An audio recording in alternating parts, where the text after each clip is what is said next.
मेरी शादी की पहली रात थी। जैसे ही मैं और मेरे पति कमरे में पहुंचे तभी दरवाजे पर किसी ने जोर से दस्तक देनी शुरू कर दी। मेरे पति का चेहरा एकदम सफेद पड़ गया।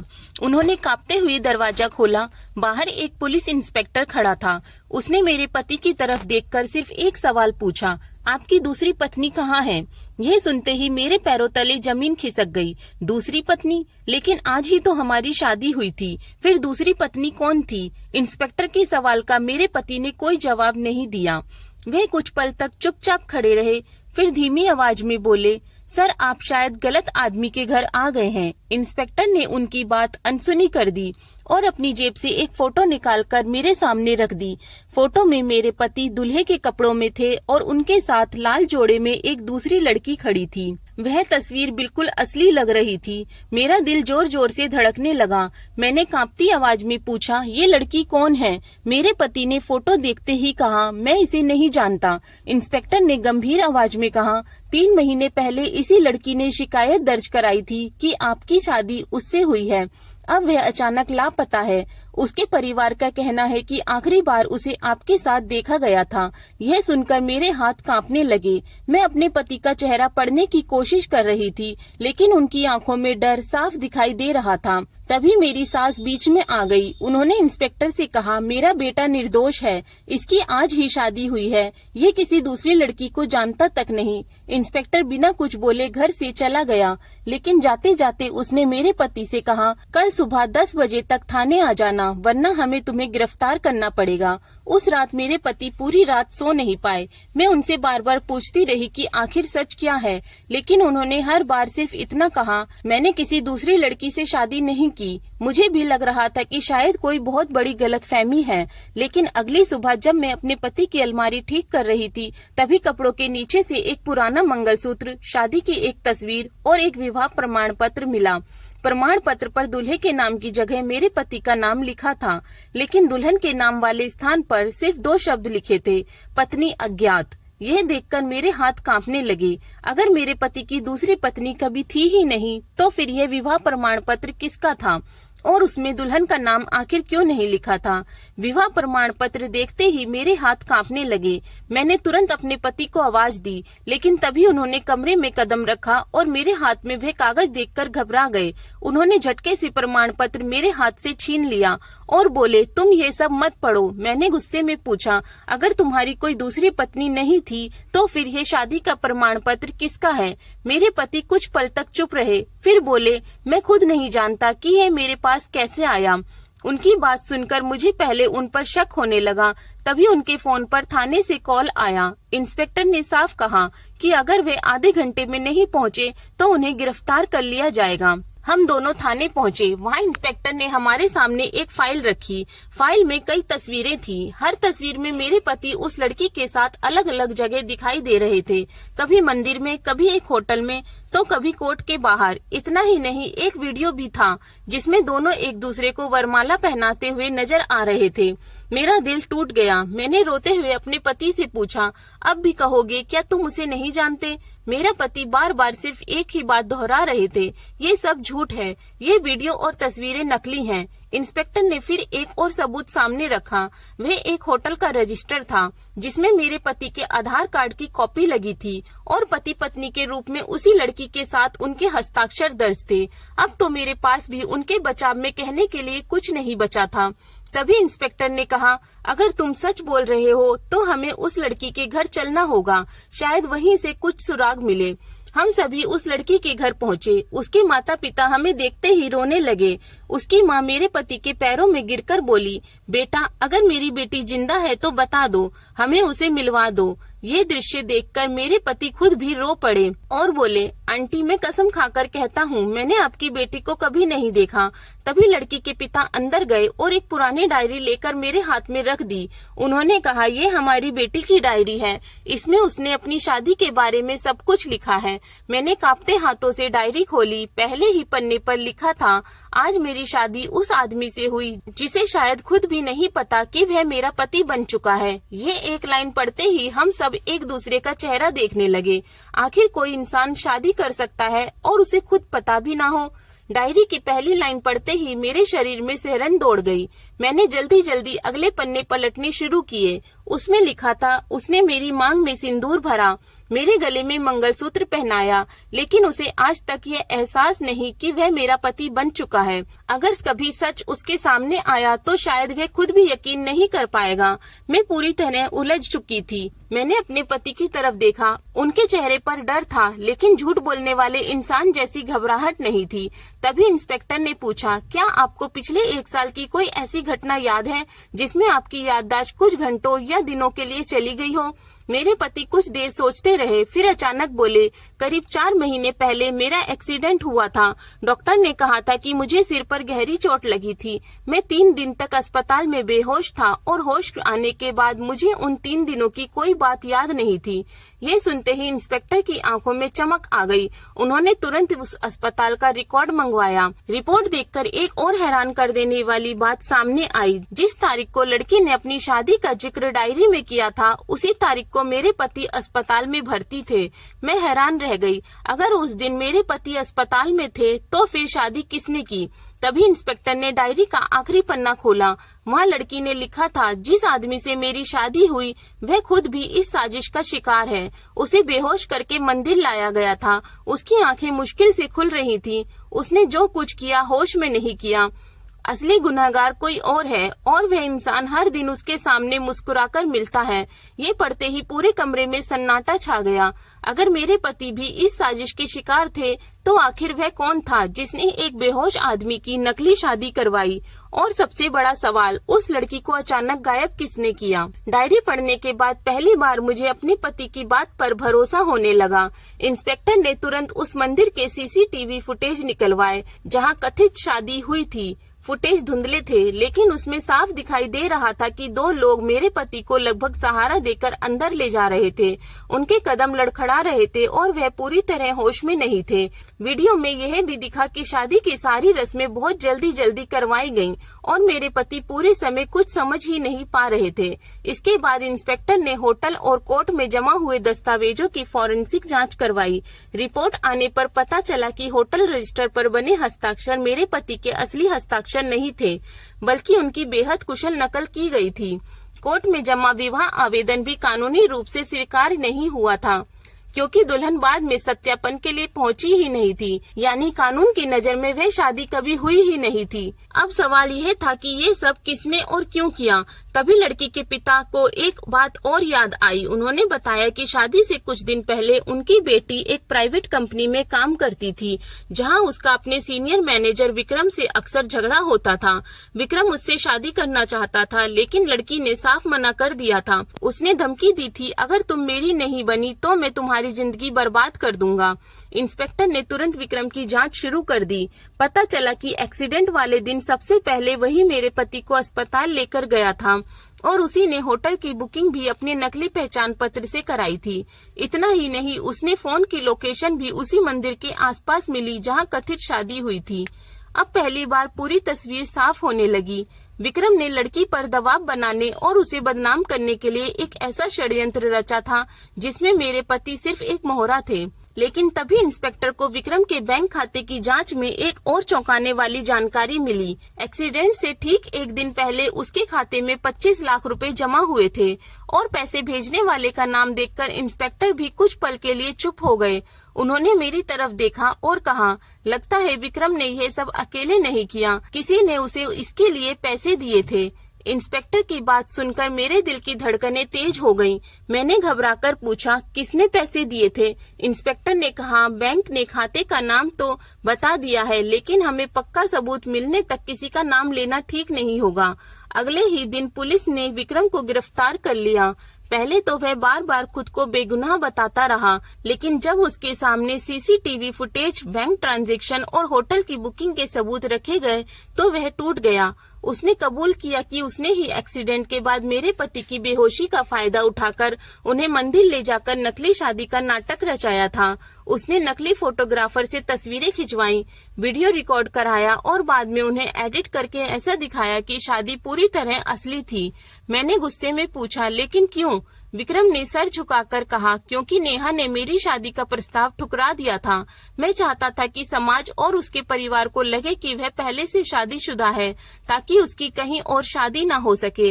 यह सुनकर लड़की के माता पिता रोने लगे। लेकिन तभी इंस्पेक्टर ने अगला सवाल पूछा, अगर तुम्हारा मकसद सिर्फ उसे बदनाम करना था तो वह अब कहाँ है? ये सुनते ही विक्रम कुछ सेकंड के लिए चुप हो गया। उसके चेहरे पर डर साफ दिखाई देने लगा। उसने धीमी आवाज में कहा, मैंने उसे नुकसान नहीं पहुंचाया। मैं उसे आखिरी बार उस रात छोड़कर आया था। कहाँ छोड़ा था? इंस्पेक्टर ने पूछा। विक्रम ने जवाब दिया, बस स्टैंड पर।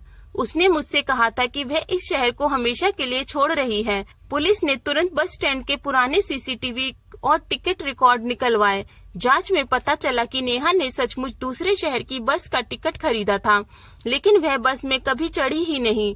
आखिरी फुटेज में वह बस स्टैंड से बाहर निकलती हुई दिखाई दी और उसके कुछ सेकंड बाद एक काली SUV उसके पास आकर रुकी। नेहा उसमें बैठी नहीं, बल्कि दो लोग उसे जबरदस्ती अंदर खींचकर ले गए। इंस्पेक्टर ने वीडियो रोककर गाड़ी का नंबर जूम कराया। नंबर साफ दिखाई दे रहा था। RTO रिकॉर्ड निकलवाए गए तो पता चला कि यह SUV किसी अजनबी की नहीं, बल्कि मेरे ससुर की कंपनी के नाम पर रजिस्टर थी। यह देखते ही मेरे पैरों तले जमीन खिसक गई। अगर मेरे ससुर का इस अपहरण से कोई संबंध नहीं था तो उनकी कंपनी की गाड़ी वहाँ क्या कर रही थी? मेरे ससुर की कंपनी का नाम सामने आते ही पूरा परिवार सन्न रह गया। मुझे यकीन ही नहीं हो रहा था कि जिस इंसान ने मुझे हमेशा बेटी की तरह अपनाया, उनकी कंपनी की गाड़ी एक लापता लड़की के अपहरण में कैसे इस्तेमाल हो सकती है।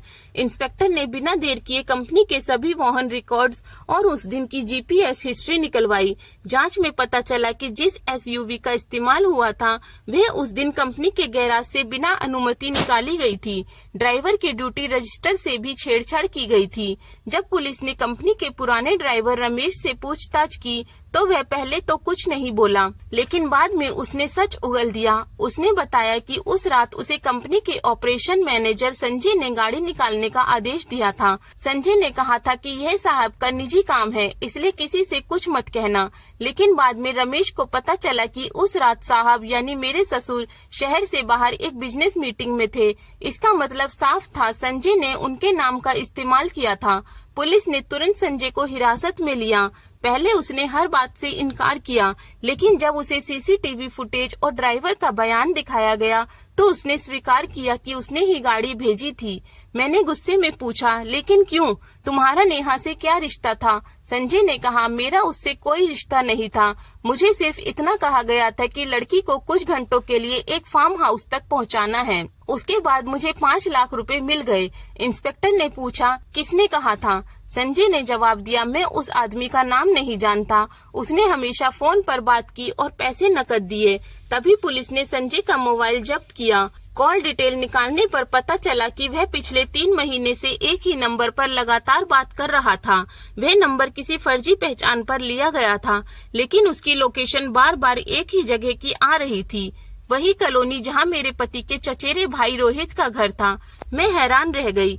रोहित तो हमेशा हमारे परिवार के सबसे भरोसेमंद लोगों में गिना जाता था।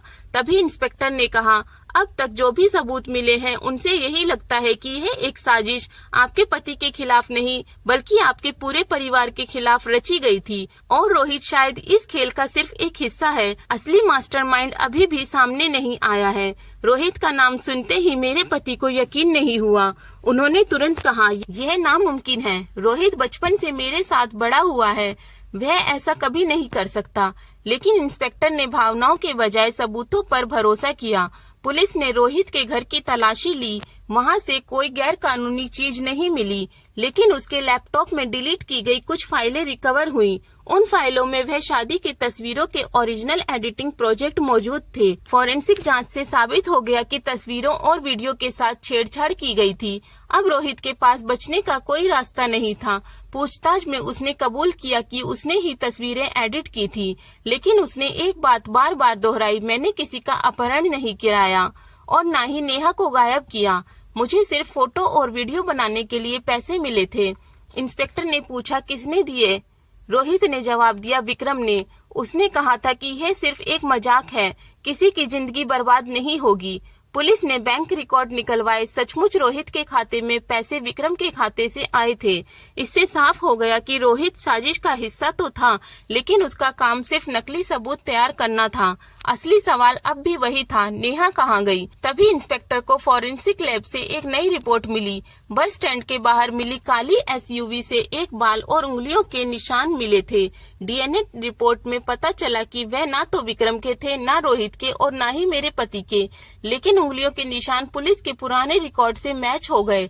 वे एक ऐसे व्यक्ति के थे जिसे 5 साल पहले मानव तस्करी के मामले में गिरफ्तार किया गया था और जो कुछ महीने पहले ही जेल से छूटा था। इंस्पेक्टर ने तुरंत कहा, अब मामला सिर्फ नकली शादी का नहीं रहा, किसी ने इस साजिश का इस्तेमाल नेहा का अपहरण कराने के लिए किया। तभी उसी समय पुलिस स्टेशन के बाहर एक महिला आई और बोली, मुझे नेहा के बारे में कुछ पता है। वे एक निजी अस्पताल की नर्स थी। उसने बताया कि अपहरण वाली रात एक घायल लड़की को इलाज के लिए लाया गया था। लड़की बार बार एक ही बात कह रही थी, मेरी शादी हुई ही नहीं है, मेरे पति निर्दोष हैं। लेकिन कुछ देर बाद 2 आदमी आए और उसे अपने साथ ले गए। नर्स ने उन दोनों में से एक आदमी की तस्वीर पहचान ली। वह कोई और नहीं बल्कि विक्रम का बड़ा भाई अमित था, जिसका नाम अब तक इस पूरी जांच में सामने ही नहीं आया था। अब पहली बार लगा कि जिस दूसरी पत्नी की कहानी ने हमारी जिंदगी बर्बाद कर दी, उसके पीछे असली दिमाग विक्रम नहीं बल्कि उसका बड़ा भाई अमित था। नर्स की गवाही के बाद पुलिस ने तुरंत अमित की तलाश शुरू कर दी। उसने मोबाइल की आखिरी लोकेशन शहर से लगभग 50 किलोमीटर दूर एक पुराने फार्म हाउस की मिली। इंस्पेक्टर ने बिना देर किए वहां छापा मारा।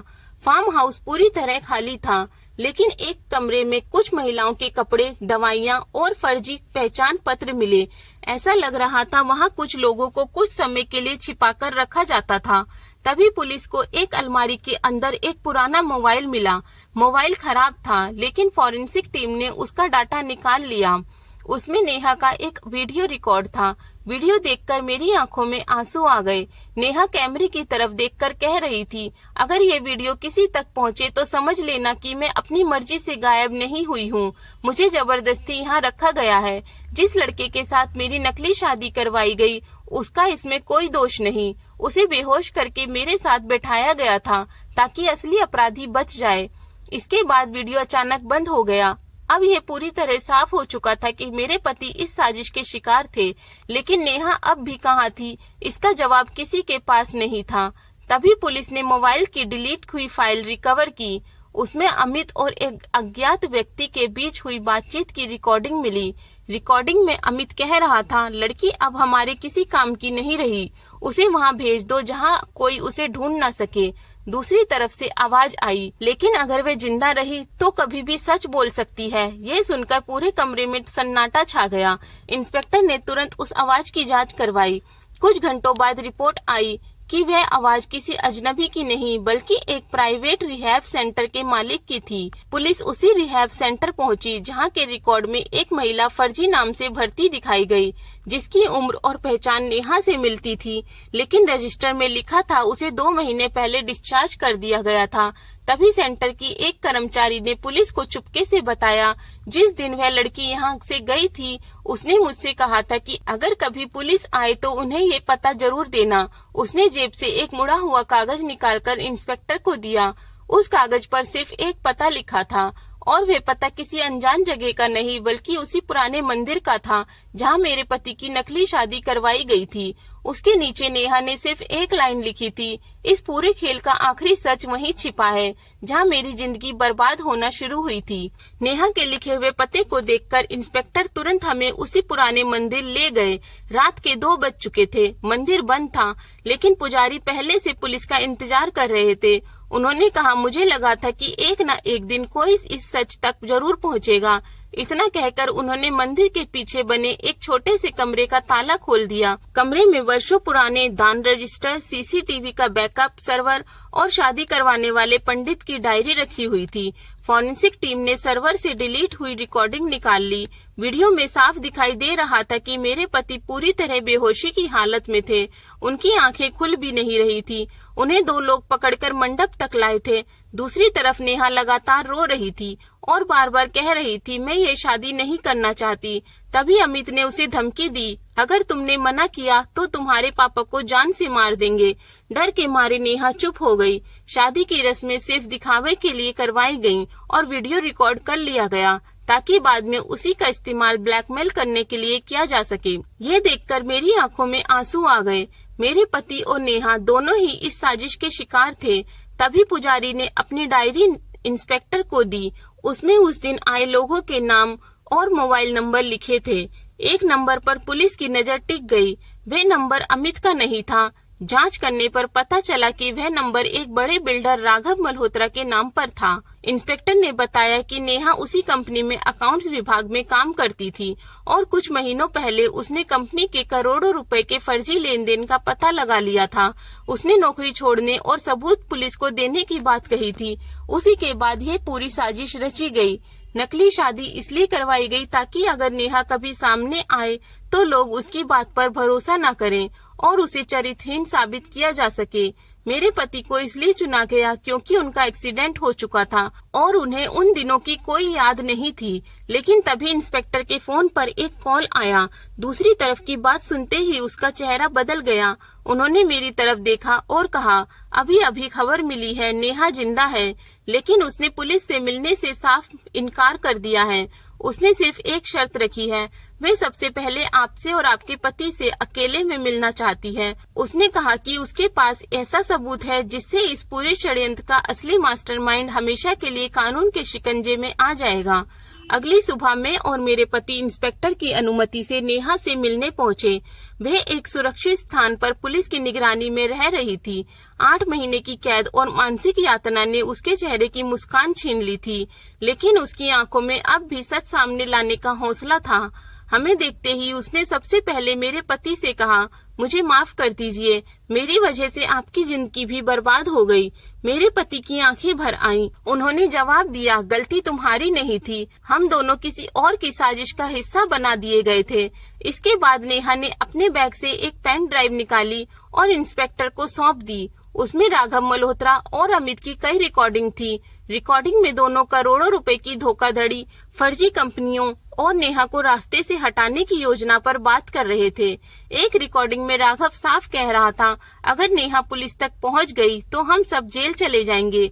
उसकी ऐसी बदनामी करो कि कोई उसकी बात पर यकीन ही न करे। उसी रिकॉर्डिंग में अमित नकली शादी का पूरा प्लान समझा रहा था। अब पुलिस के पास इतने ठोस सबूत थे कि उसी शाम राघव, अमित और इस साजिश में शामिल सभी लोगों को गिरफ्तार कर लिया गया। अदालत में कई महीनों तक सुनवाई चली। Forensic report, CCTV footage, bank record, mobile data और नेहा की रिकॉर्डिंग के आधार पर अदालत ने फैसला सुनाया कि मेरे पति किसी भी अपराध में शामिल नहीं थे। उन्हें पूरी तरह निर्दोष घोषित कर दिया गया। अदालत ने यह भी स्पष्ट कर दिया कि जिस कथित शादी की तस्वीरें और वीडियो दिखाए गए थे वे कानूनी रूप से कभी हुई ही नहीं थी, क्योंकि उसमें दोनों पक्षों की स्वतंत्र सहमति नहीं थी। राघव और अमित को अपहरण, आपराधिक साजिश, ब्लैकमेल, फर्जी दस्तावेज तैयार करने और सबूतों से छेड़छाड़ जैसे गंभीर अपराधों में लंबी सजा मिली। कुछ समय बाद नेहा ने अपनी जिंदगी की नई शुरुआत के साथ जीने का फैसला किया। उसने एक नई नौकरी शुरू की और महिलाओं को कानूनी सहायता देने वाले एक संगठन से जुड़ गई। मैंने भी उससे कहा, तुम कभी मेरी सौतन नहीं थी, तुम भी मेरी तरह एक पीड़ित थी। उसने मुस्कुराकर मेरा हाथ पकड़ लिया। घर लौटते समय मेरे पति ने मेरा हाथ थामते हुए कहा, आज पहली बार मुझे ऐसा लग रहा है कि मेरी जिंदगी का सबसे बड़ा बोझ उतर गया है। मैंने उनकी तरफ देखा और मुस्कुराते हुए कहा, सच चाहे जितनी देर से सामने आए, लेकिन अगर इंसान सच्चा हो तो एक दिन न्याय जरूर मिलता है। उस दिन मुझे अपने सबसे बड़े सवाल का जवाब मिल गया। मेरे पति की दूसरी शादी कभी थी ही नहीं। वह सिर्फ एक सोची समझी साजिश थी जिसे एक बेगुनाह लड़की को बदनाम करने और करोड़ों रुपए के घोटाले को छिपाने के लिए रचा गया था। मेरी पूरी कहानी को सुनने के लिए बहुत बहुत धन्यवाद। अगर आपको कहानी अच्छी लगी हो तो प्लीज मेरी वीडियो को लाइक करें, मेरे चैनल को सब्सक्राइब करें और मुझे फॉलो करें। Thank you for watching.